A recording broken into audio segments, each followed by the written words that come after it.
All right, welcome to a new episode of the Just Basketball Show. I'm Chris Manning. We have a very special guest today. The one, the only, Adam Mares, DNVR. No one knows the Denver Nuggets and Nikola Jokic better than Adam. Adam, what's up, brother? How are you? I'm doing good, man. Thanks for that intro. That might be true. It's true. There's not a lot of people that... Do I get any intro? Do I get any intro? Look, no one knows the Phoenix Suns better than my co-host on the Just Basketball Show, Brendon, Kleen, the man, the myth, the legend.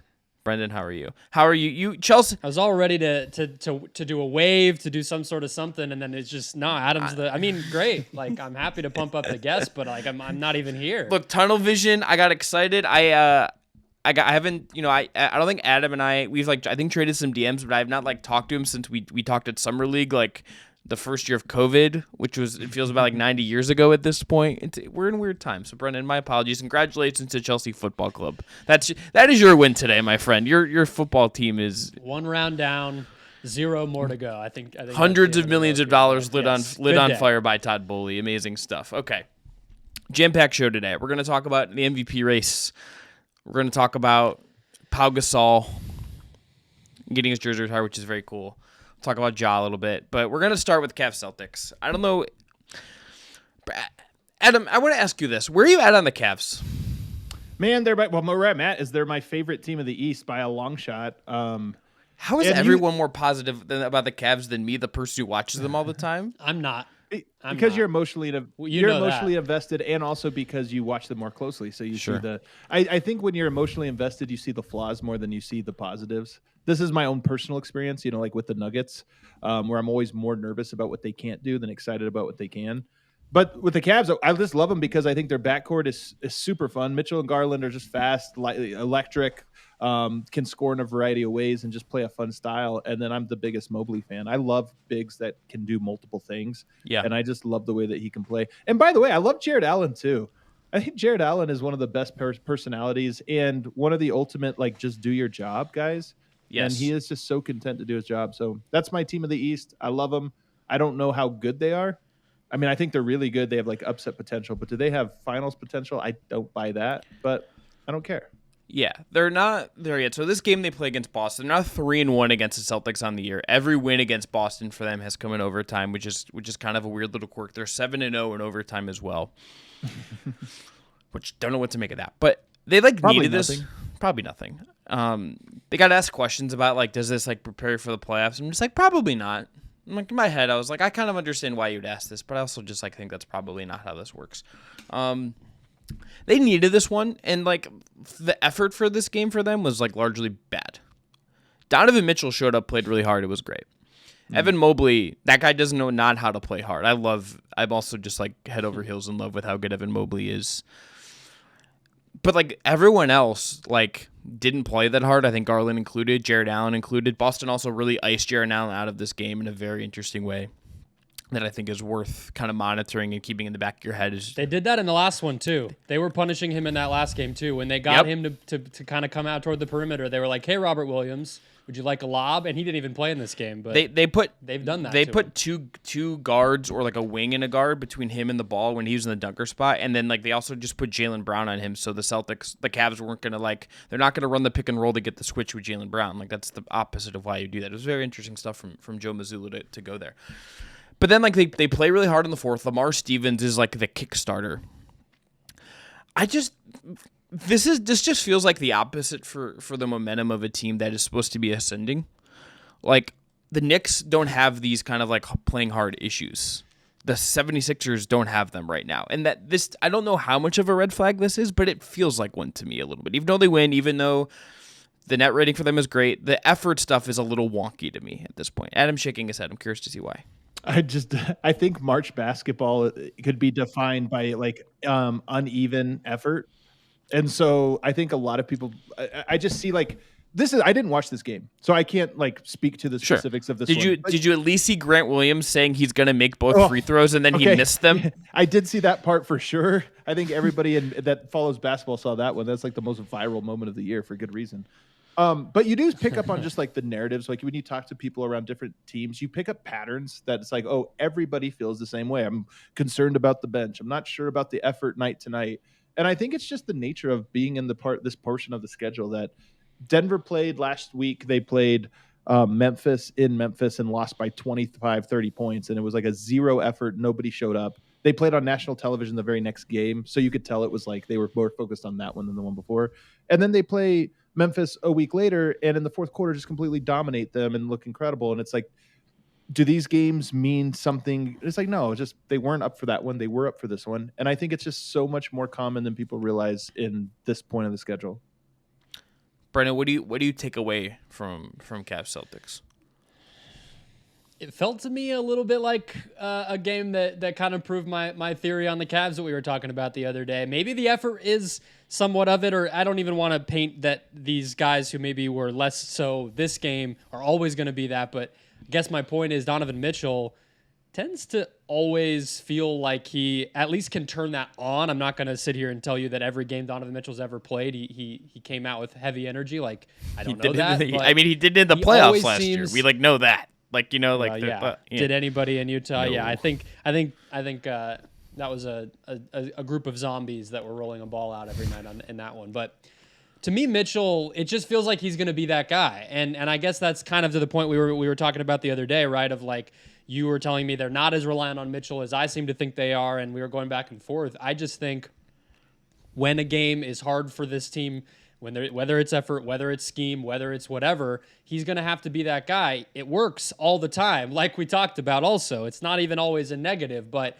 it just kind of worries me when so often it falls on one dude to kind of pick up the slack. Mobley was awesome, but 34 shot attempts, no one else took more than 18. So yeah, I think the biggest weakness for this team, and it's like I watch like Denver as a point of comparison, let's say, and it's like they have done it took time, and like, not all these guys are like perfect bulletproof players. They're gonna have some bad games. That's just how this works.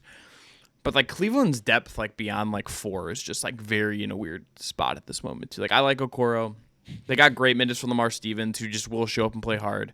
But like Dean Wade, Ben Simmons against Boston, like was at the rim and just didn't look at it and passed the ball away. And I was like, what are we doing here, Dean? I'm not the hugest. Did you use that as a verb? Was that a verb? Yeah, Ben Simmons is a verb. I don't mean to be like cruel to Ben Simmons, but Ben Simmonsing is like a verb to me now. It's just like when it's like the only way I can describe like what he did. It just immediately went to my head. I'm curious to see like how Rubio looks in playoffs. He's not looked like himself of late. I think that's a problem. I don't know. There's just something that feels a little bit off here, and like what about Ricky Rubio? Like that he looks like he's lost a step from these injuries or something, or aged out. His offense, so the on-off splits for him defensively have been great. Defensively, like they've been really good with him on the floor. He's playing big, all that stuff, but he doesn't have any of the juice that he had last year making shots. He's like was 25% at the rim as of like 2 days ago, which is like. What, like that's like really hard. What, on like 4? He's like one of 4 from at the rim. I mean, how many has he even taken? I mean, but like he's not getting there, and like when he gets there, it's like on like 20 attempts. It's just like not there. He's only playing like 20 minutes a game. The Rubio thing just like hasn't happened, and they don't need him to be last year Rubio, but they need him to be good, and he's like not good right now. And it's also a bummer because it's Ricky freaking Rubio, who's like a legend. I mean, here's my thing though: as you get closer to the playoffs, because the Cavs are going to be one of the teams, right? So they're going to, they'll have the chance. Everybody, after you get through player number 7 on a roster, I think every team is like, I don't know about this guy, I don't know about this guy, and the truth is, nobody knows about that guy. They don't really impact the series that often, and then by this time you get to Game 4, they're not playing anyway. So I understand that concern. I look at this. I thought the thing you said earlier though was way more interesting, which is I'm looking at the shot attempts here, and I see 34 from Donovan Mitchell. I like Donovan Mitchell. This is by no means, this is going to sound like really hypercritical of him. The one thing I've always thought about Donovan Mitchell is that he trusts himself significantly more than he trusts anyone else. And in Utah, this became scapegoating. I always felt for some of the other guys that they had on the roster. When I looked around, I was like, those guys are good. Like, I don't know. They're not terrible and competent players, but it would always become the Donovan Mitchell show. And so I don't know if this happened in this game, but I have noticed it sometimes when watching Cleveland where I just sit back and I think, I don't know that it's best to just clear out for Donovan over and over and over and over again in key moments and in the rhythm of the game. I don't think that's a way you win a championship or like you go far, develop a team. And they're at a point right now where they should be developing that identity with all of their other players. So I look at 34 field goal attempts and I go, yeah, that's I don't know how it happened because I didn't watch the game, but I'm guessing that it's like a trend that I just don't like. I think that's fair. I think the other thing about it is like he is sometimes the guy on the team that is like I have to like take. I'm like he's just gonna play hard all the time, and sometimes other guys are just kind of vibing in and out of the game, and I wonder if he feels like he has to just like assert himself. And he's not like one of like the superstar guards that we have that I think like his best skills are really sometimes empowering of others. He's great and he will make get guys open threes and things, but he's not like generating and really empowering guys in kind of in that way. He likes going to take over mode. Yeah, no, you're right. I agree with you. I think it comes from a good place. Like I don't think this is a selfish thing. I do think it comes from a like we have to win. How do I do that? And it's like not that way. Not by dominating the possessions and this or that. You have to find these other ways. And honestly, players go one of two directions. I actually think this is a little bit of a criticism I have for Damian Lillard. As great as he is, and I don't think he has a selfish bone in his body. I don't think it's any of that. But it's just that throughout his career, when pushes come to shove, it's I need more of me. And I just don't know if that's true. I think that the more we get into this, the more it's like there's a cap to that taking 40 shots from the guard spot, especially in the way that he does. There's a cap to how good you can be of a team like that. I think it's right. Brendon, how are you feeling about Mitchell at this point in time as like a lead guy? I think that we should do an episode every week where I make a point and then we bring Adam back on, and then he can make my point like more specifically and a little bit better than I made it. Because that's pretty much what I was saying the other day, right, yeah. Chris? I mean, I just get nervous about a guy like that, and I was a huge Mitchell fan in Utah. I think scapegoating of the other guys, or it was hard to parse, right? Because it's like they had so much talent. It didn't always fit perfectly. You could pick nits. They didn't necessarily stack up to the Warriors or the Rockets or any of those teams, but you always felt like, why isn't it working? And it's not ever going to be one thing, but when I would watch them, I would kind of always have that part of me where I'm like I don't know. I even let's look at like Royce O'Neal with the Nets this year. What was like the big story with him when they first came in before all the trades and the Nets imploded? Dude can pass. Like he can handle the ball and like get 5 assists. You know what I mean? It's like, wow, you get him in the open court, you give him the ball, he can actually like do some basketball stuff. And it's like, well, look at that. He gets out of the Jazz and even he looks better. So I don't know. I don't know enough about Utah to kind of like say it, but I do think when I look at the Cavs, they do have a lot more overall talent and a lot more dynamic types of things they can do with their offense. And the fact that it does look the same. So like even the last Boston game, Chris, like that comeback that they had was largely him just going supernova, taking pull-up threes and doing his thing. And I think they fell short in that one. And again, it's like it's going to be great some nights. They're going to win a lot of games that way. But when you're talking about, championship, I think that's kind of the question mark that I have. And then maybe one day he'll do it and there won't be a question mark anymore. But it is just different than how most guys play. And he's small and all those things that go along with that. I will say, as you wrap this up, he did the other night go out of his way to kind of say like Darius Garland is the head of the snake for us in offense. And I wonder if he privately is like, I need to push Darius to be more. Because Darius is kind of naturally like a passive, like pick his spots game within the game guard. He's very kind of old school in that way. But he could take from like watching Dame and like take 2 more pull-up threes a game and just be selfish. Like the shots are there if he wants them. And like he doesn't always want to take them. Right. It's funny, he's overcorrecting by calling him the head of the snake, though. And I love Darius Garland, but it's like, maybe you could say we're a 2-pronged attack or something like that. Yeah. You might have overcorrected. Yeah. And then like Evan Mobley's going to force himself into this conversation in like 6 months anyway. Like Mobley's going to be like initiating from the elbows, initiating from the perimeter, like that guy. Let's hope so. Yeah. Chris, I see. I'm jumping ahead in our notes because I see a take that I dislike from you about Pau Gasol and his jersey retirement, which it just says here I'm anti-jersey. Okay, let's move to this. Let me explain myself. That's just a hater take. No, it's not. It's a great take. This is awful. No, this is a great take. I firmly think this. Maybe this is my soccer fandom that like makes me think this. That like we are too like like I get retiring some jerseys, like in basketball. Like I kind of understand, like if the Cavs never have anyone wear 23 again, if the Bulls never have anyone wear 23 again, that's fine. If the Lakers want to have, that's the standard. Yes, that's the standard. Really is the high two standard. best players ever. Only retire like the great. Like the Lakers don't want to have anyone wear 8 and 24 again. That's great. This is a separate argument though, because you think that the jersey retirements are too lenient, not that they should not exist. Yes. All right. Well, I think I think we take them too far. Like honor guys, put them in a ring of honor, give them like a whole hubbubaloo at games, you should have to be like all time like historically great to get your jersey retired. Like Jokic should get his retired in Denver. 15 should just be like off limits forever. That's fine. But like, I think the way the Suns do it is anybody who's in the Ring of Honor, automatically that is the same thing as a jersey retirement. Yeah. So I didn't honestly know places did it separate. Yeah, I thought it was just always like both. the Cavs have like Nate Thurmond, who was with the team for like 1 year, like Bingo Smith, like they just have like a bunch of kind of like random ones, and I just look, if you don't like, I understand if you want to like honor guys and like the Cavs are gonna like retire 0, but like if someone in the future like in like 5 years wanted to wear number 0 and like take Kevin Love's number, that's fine, like that's okay, like you can still honor the player. Like a weird one. The Nuggets did Mutombo, who didn't play in Denver that long. He has a very iconic moment, you know. But so I'm with you on the standard should probably be a little bit higher for jersey retirements.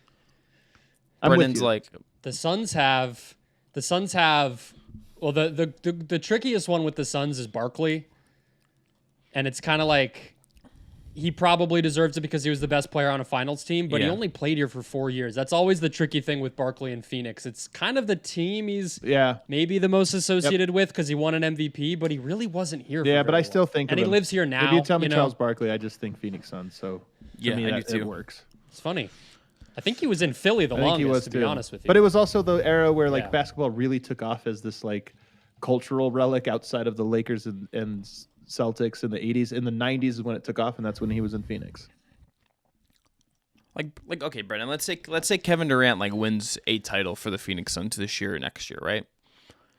But he plays for the Suns for like 4 years. Is that enough? I just tend to think no, but he's such a unique example. I had Marcus Thompson on my podcast talking about kind of the legacy side of this whole thing.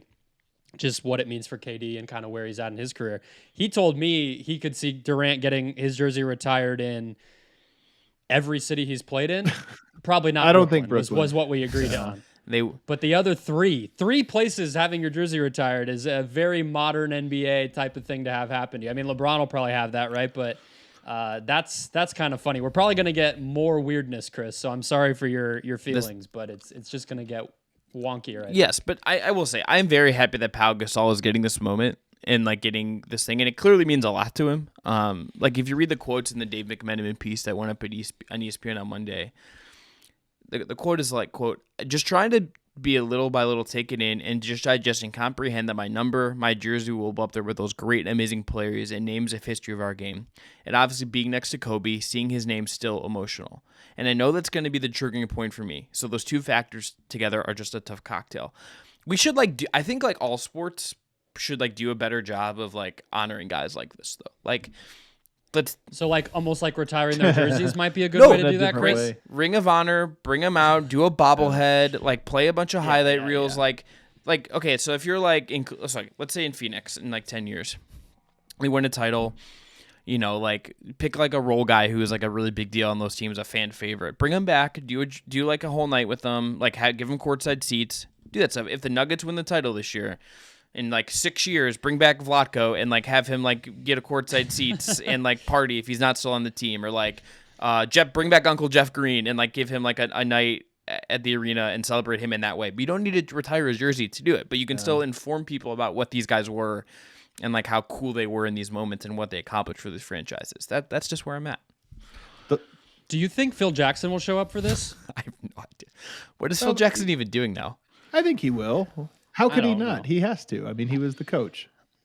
Probably. I think those things are really cool. Like one of my favorite off-court NBA moments of the past like 5 years or whenever it was when they retired Duncan's jersey in San Antonio and they like put it on NBA TV. Pop talked. It was like the only honest like on TV moment we've ever gotten from Pop, and he like got choked up, cried, the whole Tim let me coach him and that let everybody else know that I had to coach them too, all that stuff. That was really cool. So you do get some of those awesome moments. Maybe it's like you have to do the jersey retirement to get those people to show up and like take it seriously. Because yeah, the Vlaco courtside seats is cool, but like nobody's gonna fly across the country to be part of that. They might though. Like these guys. There is like a thing when you get past your career, you get past your prime, you want to still like be acknowledged for what you did and respected. There was just The Athletic had like they were interviewed a bunch of former players and they're like, I want to be respected for what I did. It's a big deal. No, I think he would come, of course. But I mean, like, you're not, in 15 years, is Mike Malone coming for that, whatever. Like, that's kind of what I mean. Like, you almost have to do it up. Otherwise, you have to make it a thing. Otherwise, it does maybe not feel as special. I think it's like the University of Miami. Every home game for basketball, they bring back a legend. And every night is themed out for that guy. That's kind of a cool way to do it, especially for colleges where there's just so many. What you're talking about, though, is tradition. And this is why, like, with the Lakers, their tradition is so deep. And so their ability to do this. If you're a Charlotte Hornet, for one, the bar is going to be, and I'm not trying to rag on them. Like, I come from a small market, I have small market energy over here covering the Nuggets. But we all kind of do. We all kind of have small market energy. Brendon's going to be like, I'm the sleeping giant, but like Phoenix, Phoenix just doesn't realize that they are a small market. They see themselves as LA, but they are not. They're the Phoenix, and I'm talking about this as a city, not as a team. I'm talking about this as like when you talk about it, city-wise. Absolutely. Yeah, it's a suburb of California. That's not, but that views itself as Hollywood. But I think with Charlotte, like the bar is just inevitably going to be significantly lower. This is why I'm almost surprised with Pau Gasol. I mean, he did win 2 titles and he was a great player. But is he I'm not trying to make this a conversation, but he's probably among the worst players retired in Lakers history, which is weird to think. I'm pulling up the Lakers retired jerseys. I mean, now. Just because the Lakers have half of the top 20 players all time are retired in their arena. That's true. It probably is the case. I don't know. I have kind of a soft spot for Pau. I feel like we talk about those guys that are like the sacrificial lambs of championship teams. Chris Bosh is like, the famous one, and in modern times and all that, it's like who had to really take that step back and learn the lessons and all that stuff. And like, I think Pau's about as good of an example of that as there can be. Like Kobe was actively talking, like bullying him via the media that first season. He's too soft. We have to really teach him what it means to be a winner and all this stuff. And then he does it. That's kind of cool. All right. So it's Kobe for 8 and 24 twice. Wilt, Pau, Elgin Baylor, Gail Goodrich, Magic, Kareem, Shaq, James Worthy, Jerry West, Jamal Wilkes, George Mikan. You got a few in there that I guess are this tier of the Pau Gasol tier, which is again not a knock. He's a phenomenal player. I'm just saying there's a Chamberlain, Shaq, Kobe tier, and then there's a Pau, worthy tier. Pau's averages with the Lakers 17.7 per game, 9.9 rebounds, 1.4 blocks, 2 titles, 3-time All-Star.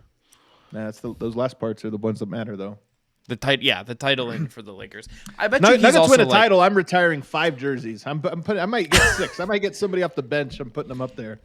That's what I told Marcus. I was like, I think if the Suns win their first title this year, they'll actually honor all 15 guys plus the dogs of everybody and like the wives and girlfriends will all be enshrined because it's going to be that big. Okay, but by that logic, like Sasha Khan should have like a retired jersey for the Cleveland Cavaliers, which is like an insane sentence to say. Dante Jones, Mo Williams at 52, not 2 because Kyrie had 2. JR deserves one without question.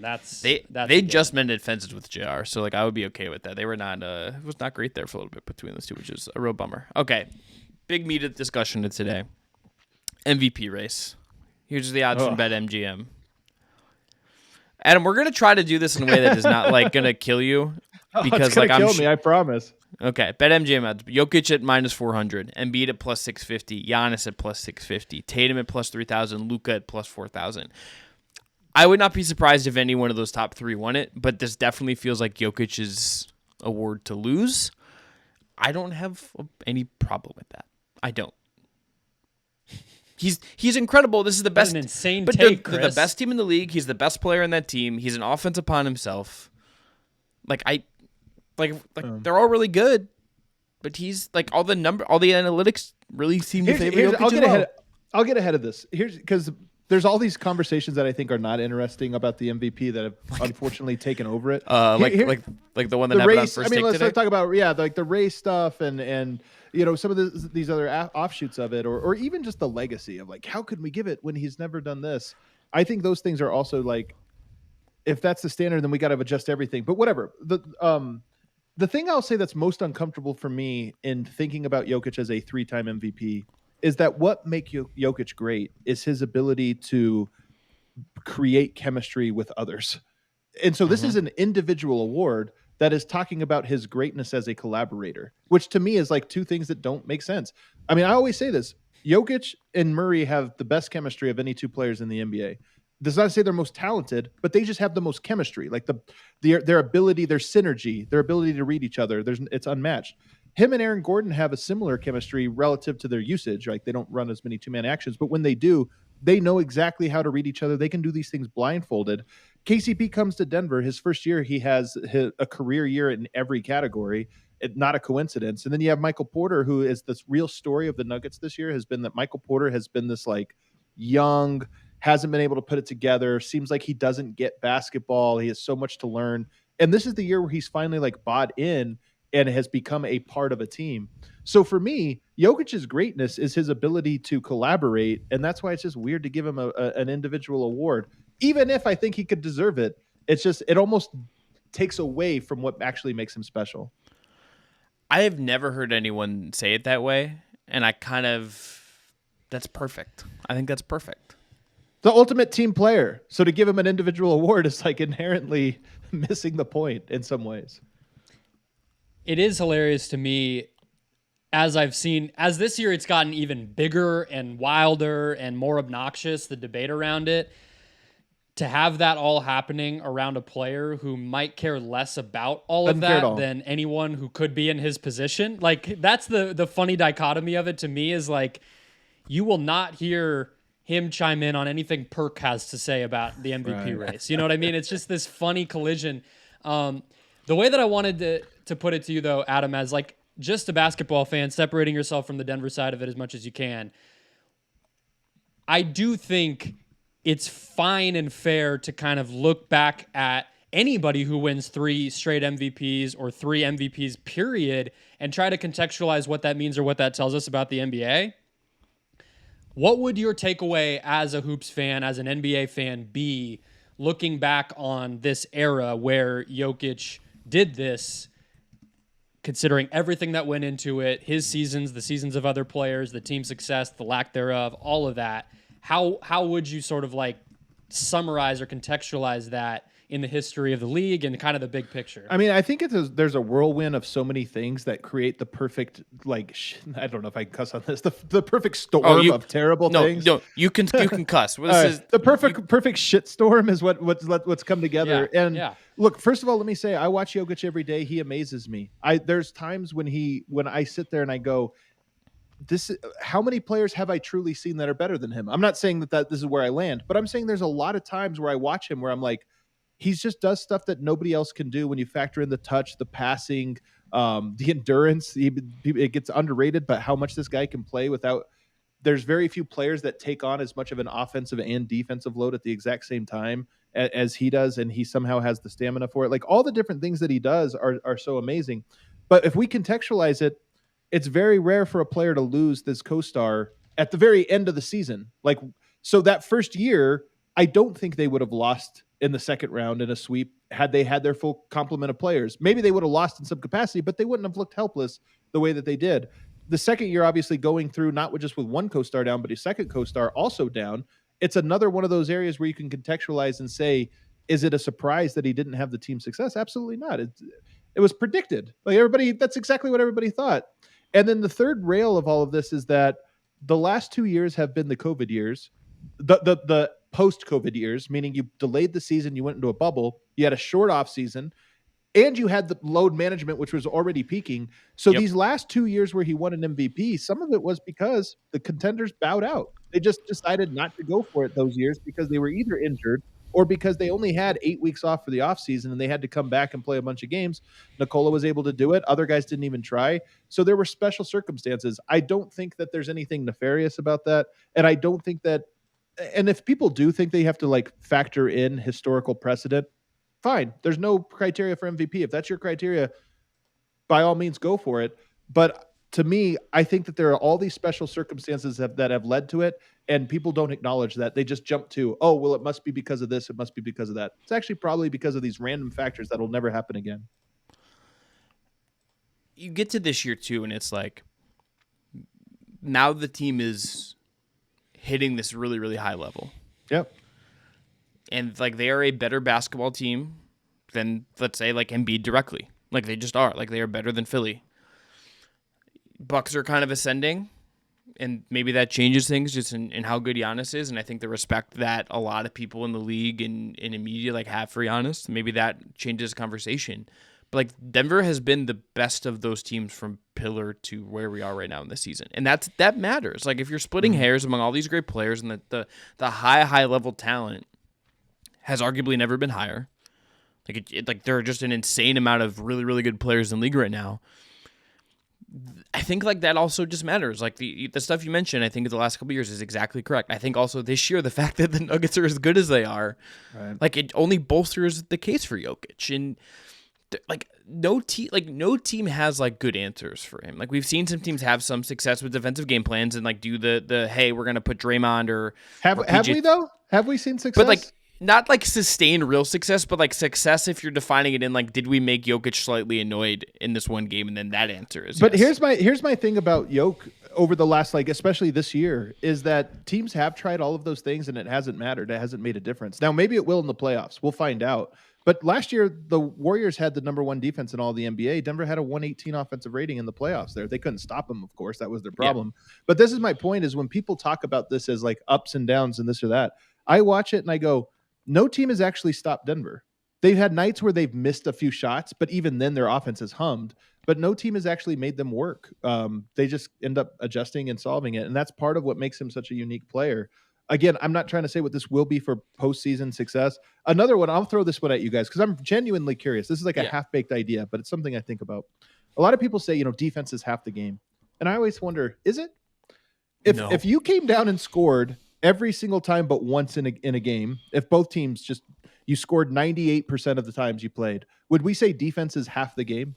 We'd probably say it's like such a small part. You really just need to have good offense because defense is almost negligible in its impact. This is actually where we are in the NBA right now, in that offenses score about 60% of the time down, more than half, and the times that they miss are often just variance from missing shots. Defense makes such a small impact, at least on the regular season. I think in the postseason it makes a significantly bigger impact. But in the regular season right now, good defense, bad defense, teams hum. Joel Embiid was on the court last night, 147 points given up. Like this is the modern NBA. Nobody stops anybody. That's what I was going to say, actually, Adam, to answer my own question. I think the two things that I would say would be kind of the big picture takeaways if Jokic does win it this year, which I agree, I would say he will. And if I was lucky enough to be one of the people to get a vote, I would vote for him, is the COVID stuff, the kind of the most visible symbol, especially as we get further from it, of how weird these seasons were. Before Russell Westbrook, it would have been, we had that debate was a lot of how is such a low seed going to get it. Right. That part ended up factoring in with some of the early Jokic wins. It won't this year. And so I think all the absences of the other candidates, the fact that he got it on a mediocre team because of the injuries would be one thing. I actually think the era and what mattered and what was valuable and how you won games, it would be my other thing. And to answer your question too, I almost like get super basic with it. And it's like, if you watched two guys play like one-on-one on a, hard top at the park, you're probably not going to say that what the guy who won did to stop the other guy was what decided that, right? Like at its very essence, in terms of what you have to do to win, you got to score points. And so I do hear where you're coming from. I was also, I don't want to change the subject too much, but on the topic of the defense, I went back this afternoon, we were getting ready to record, and I rewatched the first half of the Memphis game from a few nights ago. Like really closely, I almost fast forwarded through the Denver offensive stuff more so than anything. I was like, I just want to watch how they guarded Ja. What did Jokic do? Whatever. To return to something you said about the burden, right. Adam, the mental processing that dude does on both ends, possession after possession, I know that is like 16 layers too deep to happen in place of the craziness that's been on ESPN and whatever. But just watching even on defense, the alternating schemes that they're executing, the awareness of clock and lineup and ball handler and all that stuff that he has to do, even though he maybe isn't, Wilt Chamberlain out there looking like he's bigger and more athletic than everybody. That really jumped out to me when I really got granular with that game, which was one of their biggest games of their season, even though they handled it pretty easily. I thought his defense was good in that game. But to your point, offensively, there are players that are comparable to him in the load that they carry. I think Luka is one of them. LeBron, where it's just sort of like every play is in their hands and they're kind of going through it. But defensively, when you're a center, teams are just going to inevitably put you in actions over and over again. Or even if they're not putting you in actions, you're still captaining the defense. You're still communicating this or that. And I think, going back 2 years to the Phoenix Suns series, the reason, in my opinion, that series was not close was because they saw that and said, well, we're going to make him work twice as hard on the defensive end. And he has to make a decision. Is he going to have to put full effort on offense, full effort on defense? Ultimately, Denver said, let's play some drop. He's too tired. Let's just play him in drop and see what happens. And the Suns said, okay, we'll make a bunch of mid-range jumpers, and just completely took advantage of that. But that's the thing, is that no player, I think, carries that load. Whether you want to value that or not, I don't know. Maybe we shouldn't value it so much that a player has to do that much. To me, none of the stuff we've talked about so far is part of the Jokic argument for MVP. They're just interesting circumstantial things about him that make him unique. The thing you said about it, the load carrying, I think is also worth learning, because I don't think of him as a heliocentric guy in the same way I think I do some of these other guys. Right. It's true. Like, he is not. He may have the ball in his hands a ton and do all this stuff, but he's not like Luka or like Houston Harden in the way that he dominates, and it's like all about him. He's a collaborator. That the whole thing is he just plays a series of 2-man games with 4 different players. Yes, like I watched when we watched the Mavericks Suns game from the other night, or from that Sunday. Luka has Kyrie on the floor with him now, and the whole point of them getting Kyrie is to have another guy for Luka to play with and take some of the burden off of him. And it felt like the last 4 minutes of the game, Luka just didn't look at Kyrie at all. Jokic is never going to do that. That is not in his DNA, and it's what makes him I'm sure he is fun as hell to play with.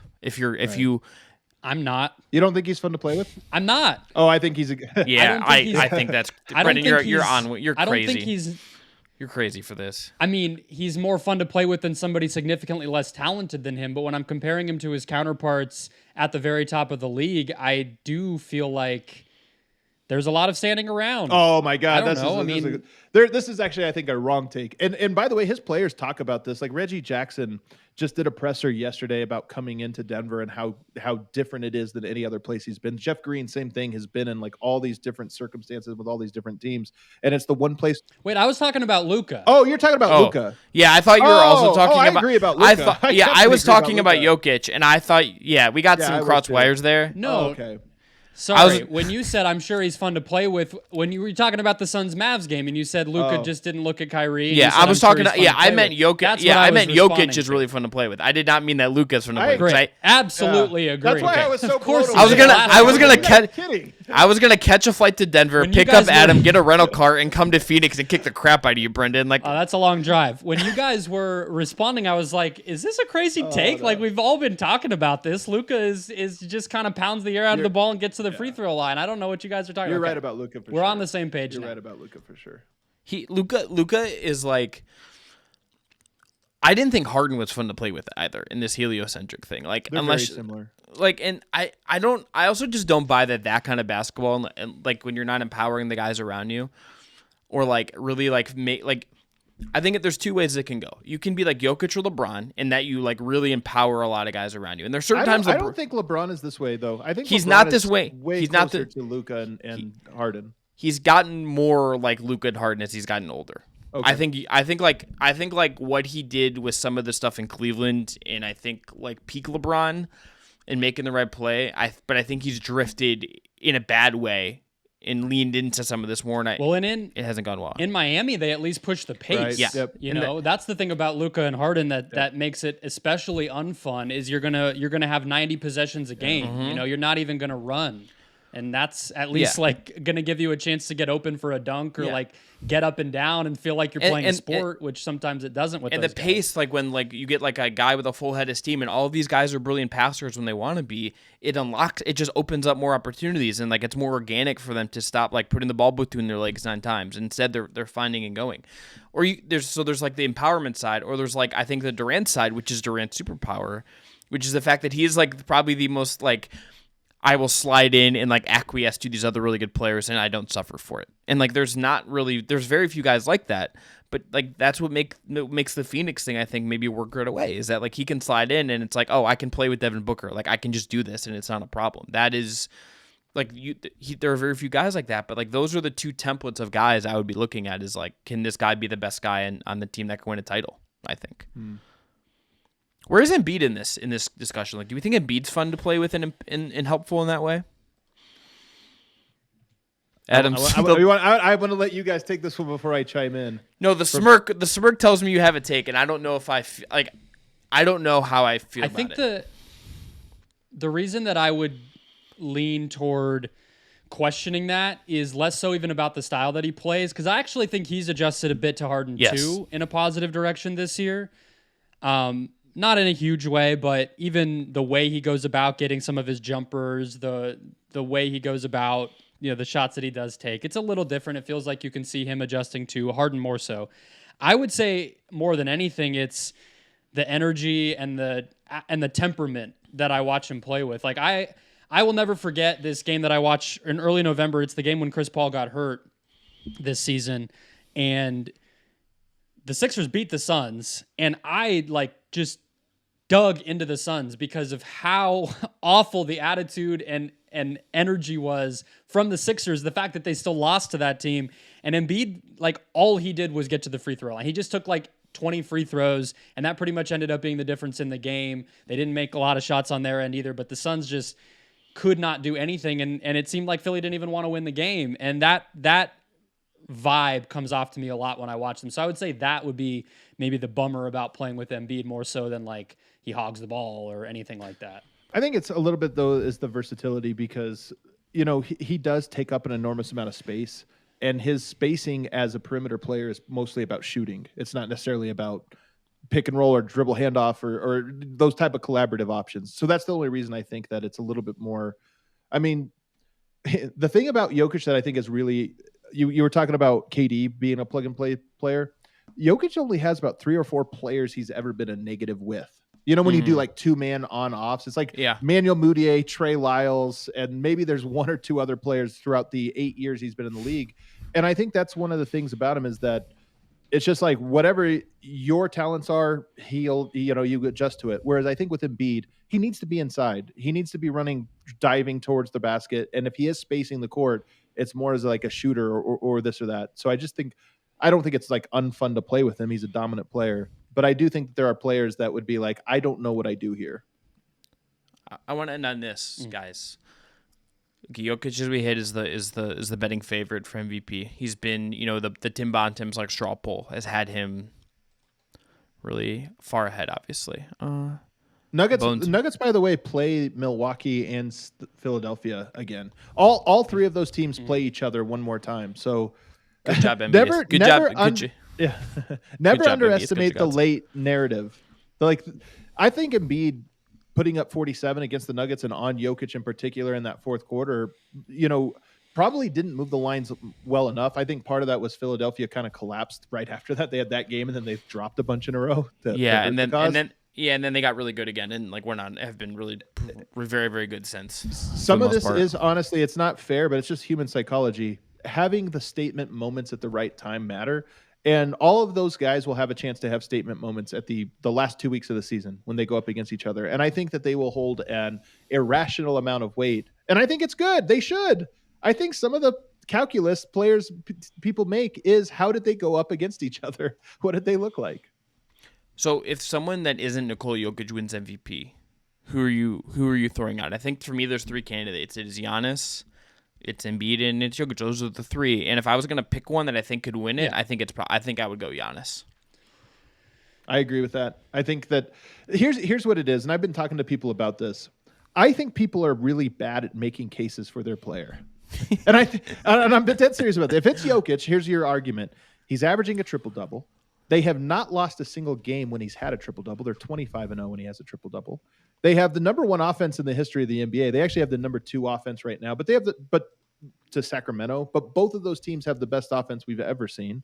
And they have the best record in the Western Conference. And then you could also throw in that he's having the first ever 60-40-80 game. Like he's having the most efficient 20-point per game score. So you could throw these like obvious markers in there and they're easy. We don't need to contextualize them. We just know, okay, these work. If you go to Giannis, they have the number one record overall. They have the number one defense. That might be number two. They keep going back and forth, but they might end with the number one defense overall.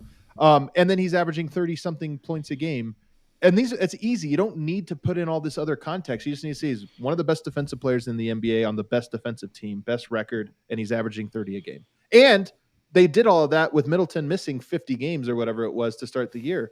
That's a great case. I don't think people need to get into all of this like weirdness and all these other alternate narratives. You just need to hammer those points home till people are like, you know what? That is impressive.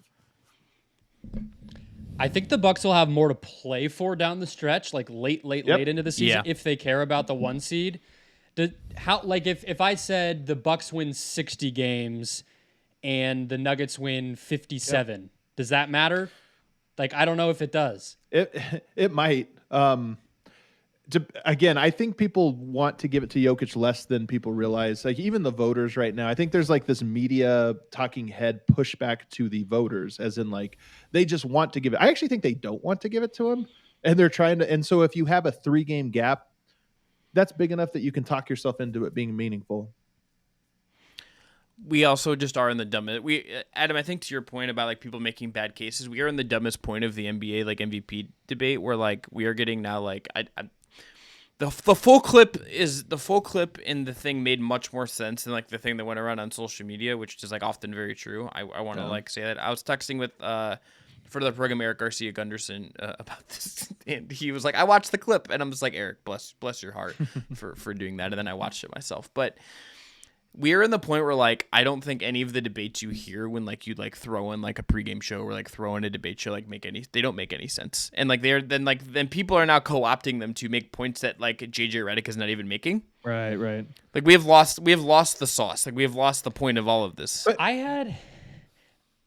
had a little bit of a theory at one point that like last year it was pretty heated, whatever. I was like, with how much there is about, the NBA doesn't have things to pay attention to in the regular season. There was part of me that was like, maybe it's actually good that we have this newfound like deep passion and like invigorated debate over the MVP. But this season has proven me wrong. It's not good. These things are all good for media, but I honestly think that simplifying the narrative is the key to making a strong case. And for some reason, people have lost that over the last little bit. Last year, Jokic was the first player in NBA history to get 2,000 points, 1,000 rebounds, 500 assists. That's a cool number. That's an easy to internalize. Yeah. No player has ever reached those three heights. Okay, that sounds really impressive, and you can put all this stuff here. This year, he's averaging a triple-double, and they haven't lost when he had a triple-double. It's just easy. The Giannis has similar cases. Other these players have other cases. What's not effective as an argument or for making a case is all of these esoteric and like abstract cases about why people vote this way or that way, and it's like, that's too convoluted, man. Tell me, all right, Giannis, best defense, number one record. That's good. That's good stuff. I got it. All right. That's impactful. That takes me back to a MVP race of a couple years ago. Russell Westbrook, James Harden, and Kawhi Leonard. Every basketball nerd in the world, shout out to the King Zach Lowe, I think most notably that comes to mind is like Kawhi. It's Kawhi. I think he writes these columns and he's like, it's very detailed. But the Russ was winning a bunch of games. The narrative of his situation in Oklahoma City, and he had a triple double. You know what else he had though? There was one other part of this that's really important. He had like 7-game winners in the back half of that season. He had the one in Denver right at the end of the year. He had the one in Denver, which was like 3 games left in the season. And I'm just telling you, that's why I say people can be swayed late, because those things just feel, when you go, a lot of people say, I'll know with my eyes when I see it. Well, you know what? If Joel Embiid hits a game winner in Denver with 10 days to go in the season, people will remember that. And they'll say, with my eyes, I know what I'm seeing. And Imagine if the shot against the Celtics said he threw up and it was right after the buzzer had counted and that won them the game. But too early. That was in February. People but like don't even remember still, that in April. But even still, like you clip that into a social package and it's like, hey, like that's part of the narrative. That would have been a moment. I have a question, Chris, to bring us full circle that we can close out with for Adam. So yesterday or Monday on the show, we talked about that I went to see my high school alma mater win the state championship, and they have like these two sick prospects, one of which is going to Colorado. Oh, the Williams kid? Oh, yeah, incredible. Yeah. Cody Williams? Yeah. Cody Williams, yeah. His brother, Jalen, that's the kid on the Thunder. They both went to my high school. So we were talking about this, and I went to the game, and it was cool. They blew him out. It wasn't close because that's just the talent they have. Who is the most famous basketball player that went to your high school, Adam? Is there anybody that made it to like a good college? I'm telling you, maybe made it to the NBA. Anything? This is not a humble brag, and this is more about how bad my high school was. But I think I'm actually him. I'm pretty sure I am. So we didn't have a very prestigious history of basketball talent. Yeah. Wow, I set you up to look really good. We have one banner. I think the school's been open for 70 years, and we have one banner in our school, and it's not even for winning a division. It was just a sentimental one for my senior season. You know what? Just like jerseys, raise the bar. Raise the bar. 70 years with no banners. We're like, let's just put one up, man. I mean, look, by that standard, so my high school, there's no one nearly that good, but LeBron James once played in a Christmas tournament at the school, so they should put up a banner for that. There you go. I'm with it. LeBron played here with an arrow. Yes. Yeah, that's what it should be. And if that's your claim to fame, that's your claim to fame. Not everybody has the athletes to speak for. Yeah. Also, Brock Purdy went to my high school, so we're really cleaning up. Yeah, I think it's a good time to be a Perry Puma, let me tell you.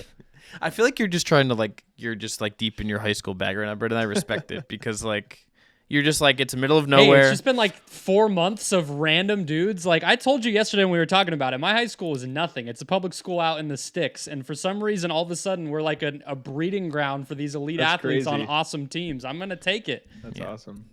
I don't get it, but I will take it. Adam, thanks so much for coming through. Tell everyone that doesn't already know where they can find you, where they can listen to you, what you guys are doing at DNVR. Nuggets post-game shows on DNVR, and then the only thing I'll plug is my documentary on Serbia I did that's at the top of our YouTube channel. It's an hour-long documentary on the history of Yugoslavian basketball, and it's really – we went to Serbia to film it and research it, and it was really cool, and it's a great history. It's one of those cool histories that nobody knows. You were talking about your high school. Why are all these great athletes coming? You could say the same about Yugoslavia. Somehow all these basketball players come there, and actually there's a really cool story as to why. The every tweet I saw from you guys just looked like the greatest thing of all time, particularly when you guys were on television. That just killed me. Yeah, it was even better than that if you could believe it. It was an unbelievable trip. Yes, amazing stuff. Brendon, take us out.